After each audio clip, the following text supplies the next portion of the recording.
Hello! Welcome back to my channel. Kamusta kayong lahat? So itong reading na to ay collective. Paalala lang din, hindi lahat ay makaka-resonate sa reading na to. So take what resonate and leave what doesn't. So ibig sabihin kung hindi ka naka-resonate at hindi na-pick up yung energy mo, ibig sabihin hindi para sa'yo ang reading na to. So tingnan natin kung ano ba yung iniisip ng taong to at yung nararamdaman niya para sa'yo.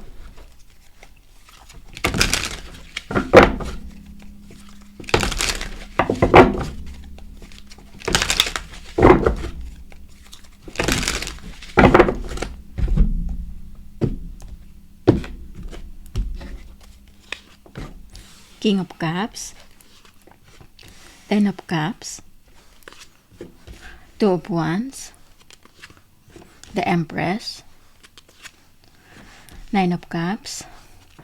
So nakikita ko dito, until now, mahal na mahal ka pa rin ng taong to. Kumbaga, hindi niya kayang makalimutan ka at i-let go itong relationship na ito dahil nga, pinaramdam mo sa taong to yung totoong pagmamahal. Kumbaga, sa'yo niya lang ito naramdaman kasi nga, ininvest mo lahat-lahat para sa kanya. Ito yung nakikita ko dito na kahit wala nang matira sa'yo, ibinigay mo, ibinuhos mo para lang maipakita sa taong to kung gaano mo siya kamahal. Kaso, ngayon lang na-realize ng taong to na mali yung mga desisyon na ginawa niya sa buhay niya.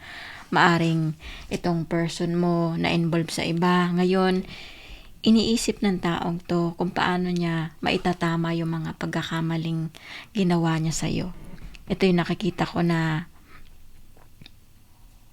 kung merong karelasyon yung taong to, madalas ka makumpara dahil nga itong taong to, hindi niya pa rin kayang tanggalin ka dito sa puso at isipan niya. Ito yung nakikita ko na nag-iisip yung taong to kung paano ibabalik sa dati, kung paano ka susuyuin. Kaya lang ikaw dito, napagod ka na. Dahil nga, maaring yung time na kailangan mo yung taong to, yung naghabol ka, or kumbaga gusto mo ng clarity or closure, hindi man lang naibigay ng taong to. Ngayon, kung ano yung naramdaman mo before, na sobrang sakit, nalugmo ka na sobra, hindi mo alam kung anong gagawin mo, hindi mo siya makontak. Ngayon, naiisip na ng taong to or nararamdaman niya na ngayon yung pighati. Dahil nga, madalas hindi makatulog to, kakaisip, nag-overthink siya. Dahil nga, alam niya sa sarili niya na pinakawalan niya yung taong mahal na mahal niya. Yung iniisip niya na makakasama niya na panghabang buhay. Kaso, sinayang niya lang yung mga chances na ibinigay mo sa kanya. Ito yung nakikita ko na sising-sisi yung taong to dahil nga maaring hindi mo na kinakausap yung taong to or kinatop mo na yung communication nyo. Maaring binalak mo yung taong to para hindi ka na makontak. May possible din na itong taong to yung gumawa ng paraan na i-block nga. Tapos ngayon, in-unblock ka ng taong to at maaring madalas kang i-stalk sa social media. Tinitingnan ng taong to kung meron ka na bang ibang karelasyon or bagong pinopost. Ngayon, ang nakikita ko dito, hindi mo nahahayaan pa na masaktan ka ulit or gawin ng taong to yung lahat-lahat ng naranasan mo. Pero ang nakikita ko dito, yung taong to, itatry pa rin na i-win back ka. Kaso ang nakikita ko, ikaw yung umiiwas na. Dahil ayaw mo nang ma-involve pa dito sa taong to. At ayaw mo nang maniwala pa sa mga sasabihin niya. Ito yung nakikita ko na nagkaroon ka ng trust issue. Ace of Cups, nakikita ko rin dito, hindi niya pa rin kayang mahanap or kumbaga hindi niya kayang mahanap itong pagmamahal talaga na ibinuhos mo sa kanya. Ito yung nakikita ko na kahit na merong karelasyon yung taong to, iba pa rin yung pagmamahal na ipinakita mo sa kanya. So walang makapantay doon sa pagmamahal na yon. So ito yung nakikita ko, kaya nag-iisip yung taong to ngayon na kahit na meron siyang karelasyon na bago ngayon, hindi ganun yung pagmamahal, hindi ganun kasaya dahil nga ikaw yung nagpa-experience or nagparamdam sa kanya ng pagmamahal na tapat at totoo. Dahil sa nakikita ko dito, halos walang natira sa'yo. Kumbaga, kaya ka nagkaganito, maaring nagkaroon ka na ng trust issue at ayaw mo nang pumasok sa isang relationship dahil nga sa ginawa ng taong to. Pero itong person mo ngayon, sising-sisi dahil nga hindi niya na alam kung paano ka susuyuin, hindi niya alam kung paano ka makukontak dahil nga maaring ayaw mo na rin na magkaroon pa ng komunikasyon dito sa taong to. Pero sa nakikita ko, ito yung nararamdaman ng taong to na araw-araw hinihiling ng taong to na sana maibalik niya sa dati yung relasyon nyo or yung tiwala mo para sa kanya. So tingnan natin kung ano ba yung nararamdaman mo para sa taong to ngayon.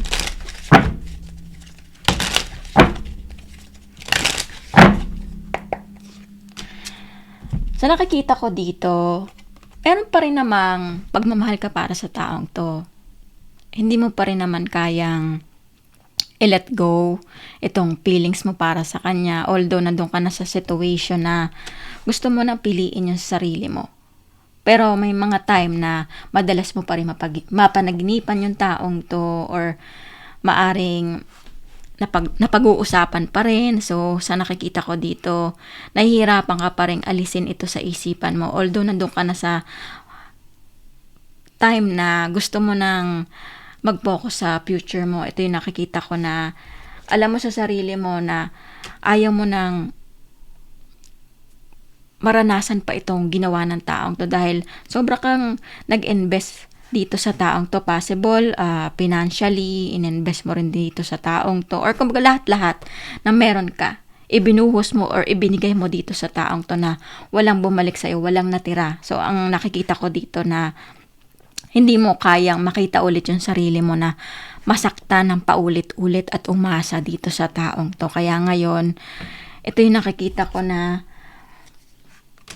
merong possible na nagkakagusto sa'yo or maaring natatakot ka na makipagrelasyon dahil iniisip mo na mag-i-start ka na naman, mag-i-invest ka na naman ulit sa isang tao, baka matulad lang ulit dito sa nangyari sa past relationship mo. So ito yung nakikita ko dito na natatakot ka nang ibigay yung tiwala mo at pagmamahal mo. And especially kung itong taong to bumabalik sa'yo or nagparamdam, natatakot ka nang bigyan pa ng chance yung taong to. Ito yung nakikita ko na situation mo ngayon na malinaw na sa'yo ang lahat. Kumbaga, nagkaroon ka na ng clarity at alam mo na yung tamang decision na gagawin mo. Handa ka na mag-take a risk or kumbaga piliin yung sarili mo. So, tingnan natin kung ano ba yung plano ng taong to.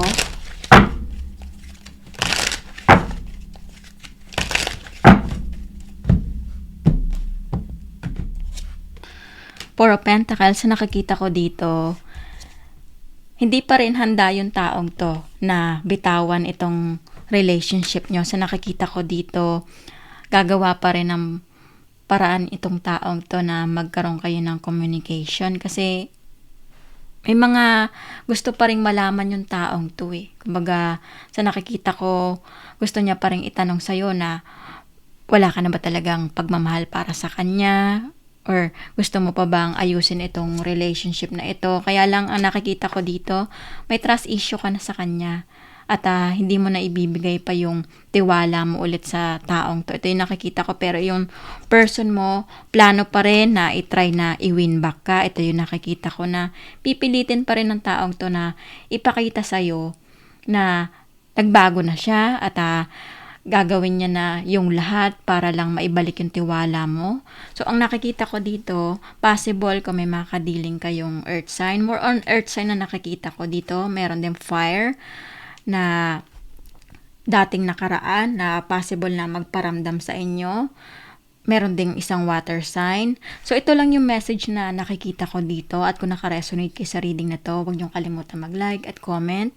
At huwag niyo rin kalimutan mag-subscribe sa aking channel. At maraming salamat ulit. At see you soon.